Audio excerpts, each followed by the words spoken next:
Hello and welcome. This is the first episode of Let's Code TimeTrack Introduction.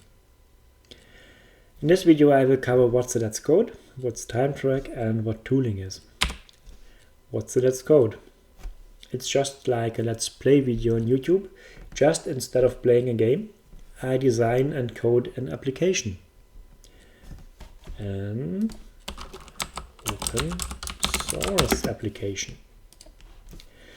This series will consist of the conception, in which I explain the motivation behind the project, the design, and finally the implementation and testing.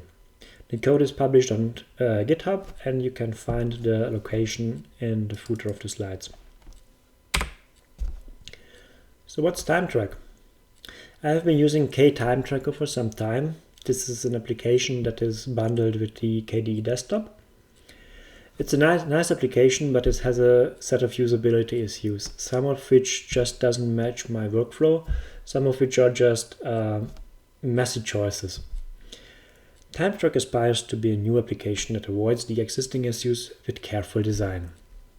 So the motivation is I have a use case with KTimeTracker in which I have a current workflow, and I analyze the issues I have encountered, and from these I devise a new design and implement TimeTrack. Let's start with a quick look at KTimeTrack or KTimeTracker. It lets the user add tasks and subtasks, start and stop tracking these through the GUI. I will just open the application. So it allows manual creation of tasks and subtasks. The GUI is often hidden. So one of my major complaints with this GUI is I use multiple desktops and it is hidden somewhere. And even though I have an icon here, it does not much information. It doesn't give much information about the application. It has an obscure and hard-coded save file location, which is somewhere in a hidden folder in the home directory.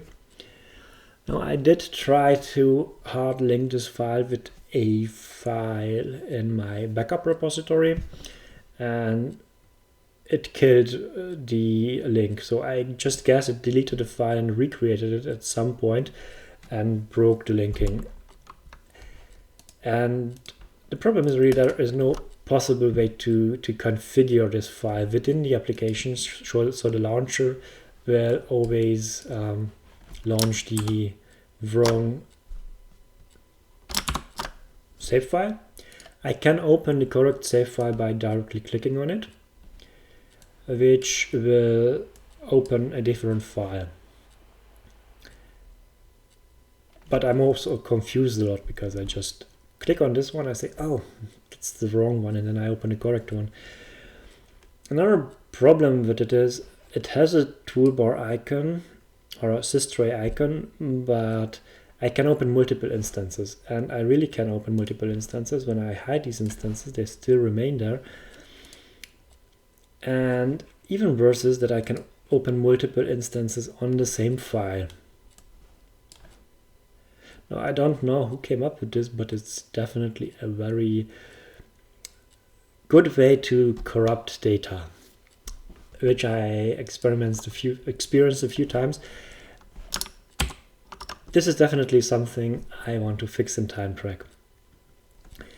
And the tasks can be completed. So TimeTrack will be a time tracking application. KTimeTrack is a kind of hybrid between a to-do list and a time tracking application, but it doesn't manage to do any of these really well. So instead of doing this kind of hybrid, I will create a time tracker that will do time tracking very well.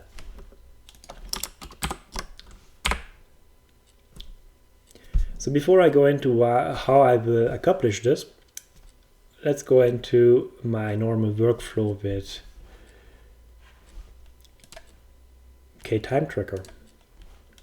So I open the file, I open KTimeTracker from the system tray icon. I notice that it's the wrong instance, and then I open the right one.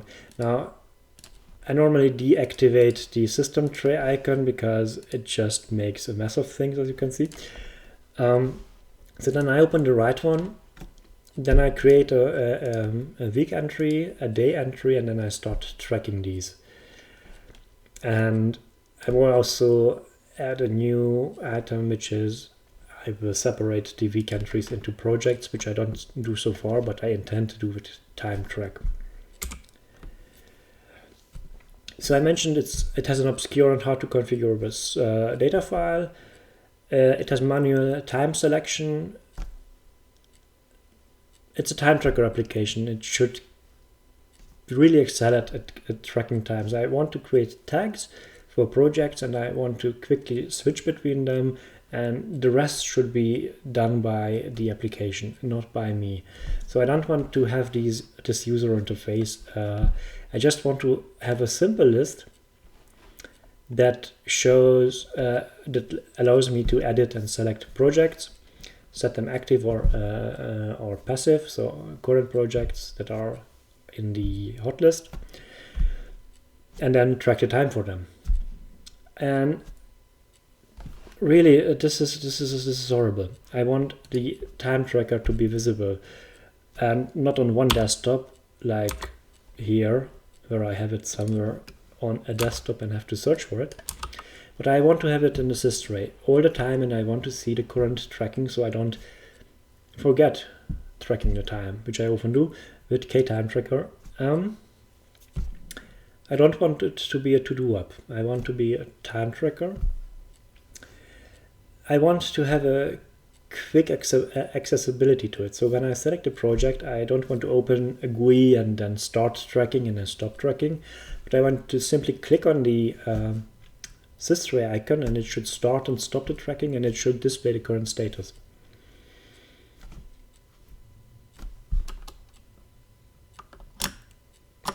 And I also want to be able to easily edit the data. So KTimeTrack has a way to edit the history, which is this window, but the UI is weird. So this is somehow you maximize it and then it works kind of.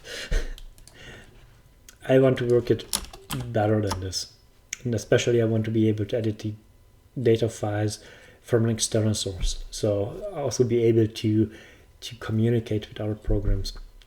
Now, KTimeTracker does some kind of calendar application format, ICS, but I want to use something different. So the solution is TimeTrack. As mentioned, I want to have a sys tray indicator that's always showing and that has a lamp on or off to indicate the current tracking status. I want to have the tracking date and project based, so when I start tracking, it should just start the current project tracking, no editing some lists. I want a robust data store with automatic saving. I want it to be easily configurable. So instead of this mess that KTimeTrack does, I want a simple path configuration where I say this is my data file, which it automatically opens in startup. And I don't want to have to tell it to save it. It should automatically save it. For this, there is an important addition. It should be a single instance application. When there are multiple instances of the application that try to work on the same data file, it creates data corruption issues. And a time tracker shouldn't do that. It should write to one database, data store, and it should do this cleanly. So when an instance is already running, the second instance should not trigger a new tracker that overwrites the data, but just exit. I want an easy way to switch between projects. I wanted to remember the last state. When I start up the application, it should switch back to the previous state of the project that was selected.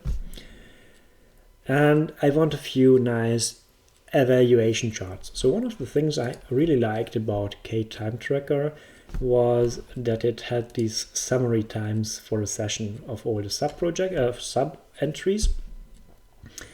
And I want to take this into TimeTrack, but slightly different manner. So instead of these manual entries, I want to utilize a filter mechanism, which allows me to select date ranges and projects, and then create summaries for these entries based on individual days, weeks, months.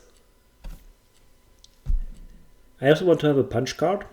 A punch card is a grid, Monday to Sunday, 0 to 24 hours, which shows larger or smaller dots in the time periods where I spent most of the time on, again, projects, or based on the filters, selecting one project or just all the track times. And I want external control. I want the executable not only to be a single instance application executable, but I also want it to be a control for existing instances. So if I have an instance A that's already running, and I want to toggle the tracking status on, I want to be able to use the binary with a command line argument to communicate with the first instance. This way I can easily integrate it into any desktop environment by basically just creating a hotkey and telling launch that executable with the status on or off. And if there is no instance running, then start one. And if there is already an instance running, then just send it a signal to toggle the state or switch on or off. So this is the scope for TimeTrack. The tooling. I will use the Qt framework, which is a cross-platform application development framework. It's a modified dialect of C++. It's a really major framework. I like it. It is a really powerful tool to create desktop applications. I will use the Qt Creator, which is an IDE specifically designed for Qt. And I will use a few support applications, LibreOffice for demonstrations and creating charts. And I will design charts and flowcharts maybe. I will use GIMP to create icons and simple image manipulation, nothing complex. I will use console for anything that needs to be done in terminal. Occasionally I will use Vim, and I will use the Ubuntu Linux KDE desktop to write the application. So this was the very first episode. Thanks for tuning in. In the following episode, I go into the design. I will narrow down the individual work items and then later create a few prototypes and the application itself. Thanks for tuning in and hope to see you again. Goodbye.